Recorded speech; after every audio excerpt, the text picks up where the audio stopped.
चलिए दोस्तों, सभी का स्वागत, अभिनंदन, सभी को गुड मॉर्निंग, सुप्रभात दोस्तों। आज है अपनी 17 अक्टूबर 2024, सुबह के 6 बज चुके हैं। राजस्थान करंट अफेयर की क्लास का वक्त हो चुका है।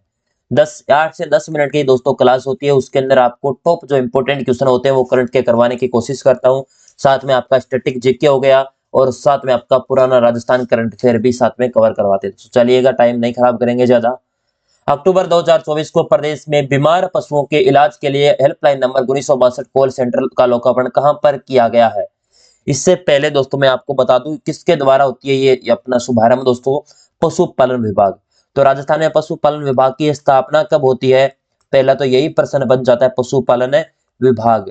राजस्थान में पशुपालन विभाग की स्थापना होती है 1958 के अंदर।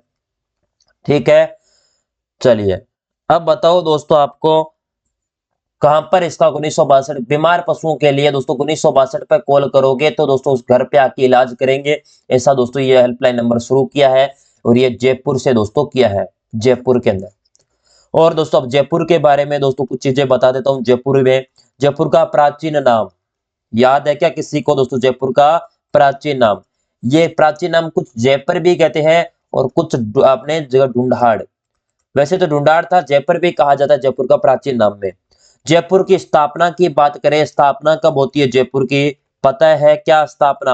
18 नवंबर 1727 को स्थापना होती है। और किसके द्वारा? सवाई जयसिंह द्वारा। सवाई जयसिंह के द्वारा इसकी स्थापना की जाती है जयपुर के। और वास्तुकार जयपुर का पूछ लिया जाए, वास्तुकार कौन था? तो वास्तुकार था दोस्तों कौन? विद्याधर भट्टाचार्य। विद्याधर भट्टाचार्य दोस्तों इसका वास्तुकार था। इतनी चीजें आपको याद होनी चाहिए। और जयपुर को राजधानी कब बनाई जाती है? 30 मार्च 1949 के अंदर जयपुर को राजधानी बनाई जाती है। और कौन सी समिति की सिफारिश पर? पी सत्यनारायण राव समिति की सिफारिश पर दोस्तों राजधानी बनाते हैं। इतनी चीजें आपने याद कर लिए तो बहुत बढ़िया बात है दोस्तों। मैं अंत में भी थोड़ी जयपुर के बारे में लिखवाने वाला हूं, पहले इन प्रश्नों को अपने कर लेते हैं। आयुष भारत प्रधानमंत्री आरोग्य योजना के तहत आयुष औषधि स्टोर किस स्तर पर खोले जाएंगे? तहसील स्तर, जिला स्तर, विधानसभा स्तर या ग्राम पंचायत स्तर? आयुष भारत प्रधानमंत्री आरोग्य योजना के तहत अब आपसे पूछ लिया जाए राज्य आयुष नीति यह कब आती है? राज्य आयुष नीति यह आती है दोस्तों 2021 के अंदर। राज्य आयुष नीति इंपोर्टेंट मान के चलना, यह कब आती है? 2021 के अंदर। और ये दोस्तों आरोग्य योजना के तहत औषधि सेंटर खोले जाएंगे। ये आपके तहसील स्तर पर, प्रत्येक तहसील स्तर पर ये औषधि सेंटर खोलने की घोषणा की गई है। राजस्थान के सरपंच को नई दिल्ली में अहिंसा समरसता अवार्ड से सम्मानित किया गया है। प्यारी कुमारी चौहान, नेहरू यादव, छगन बहन या उषा कंवर? नेहरू यादव दोस्तों झुंझुनू की सरपंच है और इन्हें कहते हैं हॉकी वाली सरपंच। दोस्तों हॉकी वाली सरपंच इन्हें कहा जाता है, नेहरू यादव। और अपने दोस्तों ये अपने विश्व स्तरीय जो सम्मेलन होता है उसके अंदर भी भाग लेने वाली महिला सरपंच हो जाएगी दोस्तों। और आपसे पूछा जाए नई दिल्ली में अहिंसा समरसता अवार्ड से सम्मानित किया गया है, वो किया गया उषा कंवर को। हाल ही में चर्चा में रहा दीवारवाला सती कांड किस वर्ष हुआ था जिसमें रूप कंवर सती हुई थी दोस्तों? 1987, 1989, 1990, 1985? सती कांड दोस्तों इसकी मैं पूरी डिटेल बताता हूं। यह कांड होता है दोस्तों आपका कब है? 4 सितंबर 1987 के दिन दोस्तों दीवारवाला गांव। और दीवारवाला गांव कहां पर है? दीवारवाला गांव दोस्तों, दीवारवाला गांव कहां पर है? जल्दी से कमेंट बॉक्स में बताइए, मुझे अभी पता नहीं दीवारवाला गांव कहां पे है। चलिए दीवारवाला गांव के अंदर दोस्तों और अपने रूप कंवर थी, जिनका नाम क्या था? रूप कंवर। ये सती हो जाती है दोस्तों, अपने पति की दोस्तों चिता होती है उस पर दोस्तों सती होती है ये। और ये दोस्तों भारत में अंतिम सती का दोस्तों आपको मिलता है, भारत में अंतिम या आखिरी दोस्तों मामला था सती होने का दोस्तों। ये आपका 4 सितंबर 1987 को रूप कंवर वाला। और रूप कंवर का दोस्तों 17 जनवरी 1987 को विवाह होता है जयपुर के दोस्तों, जयपुर की थी रूप कंवर। और सिक्कर के अंदर, हाँ सिक्कर के अंदर दोस्तों दीवारवाला गांव है, वहां के दोस्तों मालसी के साथ दोस्तों इनका विवाह होता है। और 4 सितंबर 1987 के दिन ये सती भी हो जाती है। तो दोस्तों ये कांड कब हुआ था? 1987। चलिए अगला प्रश्न, राजस्थान में पीएम जनजातीय उन्नत ग्राम अभियान योजना के तहत कितने जिलों में विकास कार्य कराए जाएंगे? 30, 40, 50, 60। पीएम जनजातीय उन्नत ग्राम अभियान के तहत योजना कितने जिलों में दोस्तों विकास कार्यक्रम करवाए जाएंगे? ये करवाए जाएंगे 30 जिलों में। राजस्थान में 2023-24 में अकाल प्रभाव प्रभावित स्थिति रही है दोस्तों, अकाल के लिए। अब मैं अकाल के लिए पूरी बता दूं, सर्वाधिक अकाल दोस्तों कब पड़ता है? 2009-10 में। कब पड़ता है? 2009-10 में दोस्तों। और इसमें सर्वाधिक अकाल दोस्तों, सर्वाधिक या बड़ा अकाल दोस्तों हिस्सा माना जाता है इन वर्षों में दोस्तों, सर्वाधिक छपनी अकाल के बाद ही। और इसमें दोस्तों आपके कितने जिले प्रभावित हुए थे 2009-10 में? लगभग दोस्तों 33,464 गांव दोस्तों प्रभावित हुए थे और 429 लाख दोस्तों जनसंख्या प्रभावित होती है 2009-10 वाले से। उसके बाद बात की जाए दोस्तों एक 2004-5 के अंदर पड़ता है अकाल, उसके अंदर 31 जिले प्रभावित हुए थे। कितने जिले? 31 जिले और 19,814 गांव प्रभावित हुए थे। और अभी 2022-23 की बात करें, 2022-23 में कितने प्रभावित हुए दोस्तों? अब तक का न्यूनतम और 2,36,000 दोस्तों जनसंख्या प्रभावित हुए और अब तक का जितने भी अकाल पड़े इनमें न्यूनतम अकाल यही है दोस्तों, ठीक है। और 23-24 में दोस्तों आपसे पूछा जाए 13 जिले और 5110 ग्राम दोस्तों प्रभावित हुए और 58,69,00,000 जनसंख्या भी प्रभावित हुई है 23-24 के बारे में। दोनों के दोनों कथन आपके सही हो जाएंगे दोस्तों, ये चीज इंपोर्टेंट मान के रखना दोस्तों।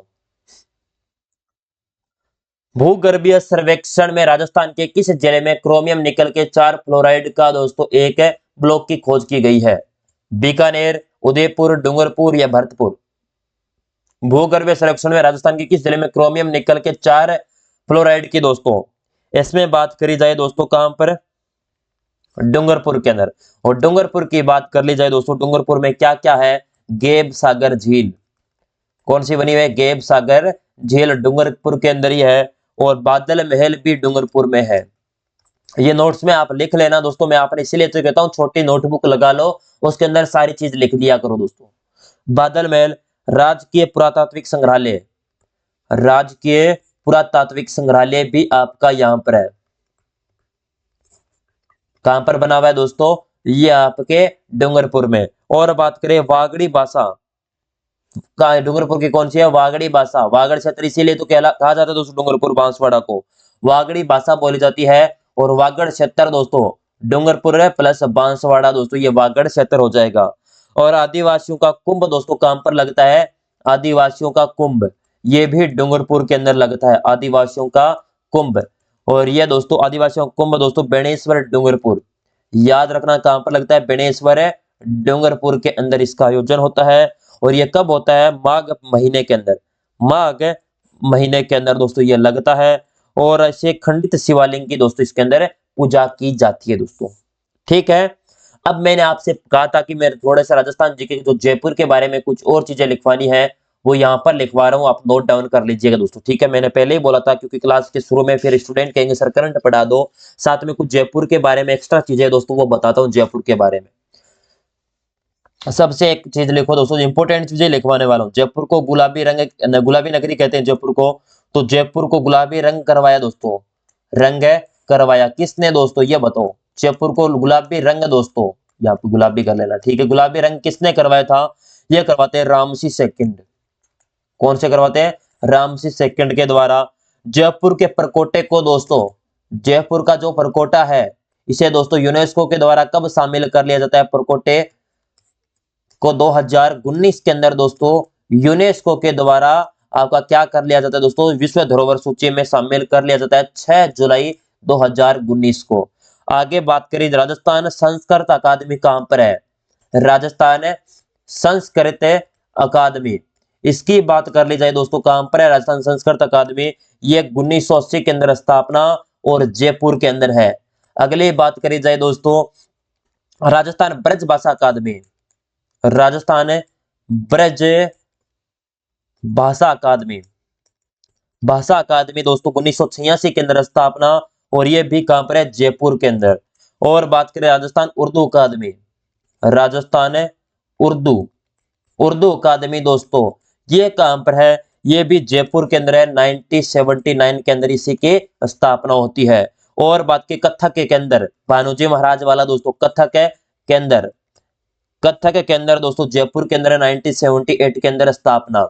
और बात करी जाए दोस्तों, मैं कोई इंपोर्टेंट चीजें और लिखवा देता हूं। और दोस्तों संविधान पार्क, ये करंट का प्रश्न है, संविधान पार्क कहां पर बना हुआ है? संविधान पार्क, ये आपके संविधान पार्क राजभवन जयपुर, राजभवन जयपुर के अंदर दोस्तों बना हुआ है। और बात करें राजस्थान हाई कोर्ट की, आपकी खंडपीठ दोस्तों, हाई कोर्ट की खंडपीठ, हाई कोर्ट की खंडपीठ की बात करें, ये कहां पर है? ये भी जयपुर के अंदर दोस्तों। और भी लिखवा देता हूं दोस्तों थोड़ी ऊपर, और आप चीजें साथ में अगर याद है तो बहुत बढ़िया बात है दोस्तों, मैं तो लिखवाऊंगा ना। यहां पर भी लिखिए दोस्तों साथ में जयपुर के बारे में। राजस्थान ललित कला अकादमी, राजस्थान है ललित कला अकादमी, राजस्थान ललित कला अकादमी की बात करें, ये कहां पर है? ये अभी जयपुर के अंदर है।